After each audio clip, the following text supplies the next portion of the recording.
would you sacrifice if millions suddenly stood between your own family? People always assumed my older sister, Vanessa, was born lucky. She knew exactly how to charm a room, win arguments before they started, and convince people she deserved more than everyone else. I was the complete opposite. I kept my head down, worked hard, and believed honesty always paid off. I was wrong. When my grandfather passed away, our family expected sadness. Instead, we got a war. His estate was worth nearly $4 million, and according to the first documents we saw, the inheritance was supposed to be divided equally between Vanessa and me. That never happened. Just hours after the funeral, Vanessa called me. She didn't sound heartbroken. She sounded confident. Grandpa updated everything before he died, she said. He decided to leave the entire estate to me. The words didn't make sense. I had visited Grandpa every weekend for years. I drove him to doctor's appointments, picked up his medication, fixed things around his house, and stayed with him whenever he felt lonely. Vanessa barely showed up unless there was a birthday dinner or family photos. There has to be a mistake, I said. She laughed. There isn't. A few days later, we learned what had happened. While Grandpa was heavily medicated during his final weeks, Vanessa arranged for legal paperwork to be signed inside his home. Everything looked official. Every signature appeared valid. By the time anyone questioned it, ownership had already been transferred. The lawyers warned us that challenging it could take years with no guarantee of success. My parents were crushed. Grandpa had promised to help pay for Mom's medical bills and give Dad enough security to retire.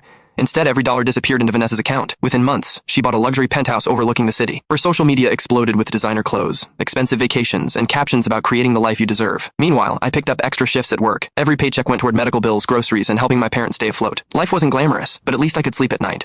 Then, almost 2 years later, my phone rang. It was Vanessa.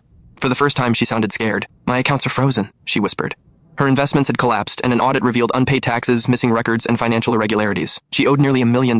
She begged me for help. "I just need a loan. $200,000 would fix everything." I listened as she blamed everyone except herself. Then I asked one question. "Didn't you tell everyone Grandpa thought I didn't deserve anything?" Silence. A week later, an anonymous package arrived. Inside were financial records, emails, and proof of hidden transactions she once bragged about. I sent everything to investigators. No name attached. I didn't need to. Months later, everything collapsed. Her penthouse was seized. Cars repossessed. Accounts frozen. Her image online turned into public humiliation. Her empire vanished. I kept working, kept helping my parents. Then something unbelievable happened. An attorney contacted me. During renovations at Grandpa's old cabin, workers found a locked box under the floor. Inside was a second will, legally signed and witnessed. It clearly stated everything was meant for me. Grandpa had suspected pressure during his illness and secretly created a backup document. After legal review, the court accepted it. The earlier transfer was overturned. Vanessa was ordered to repay everything and face long-term restitution. Today, my parents finally have peace.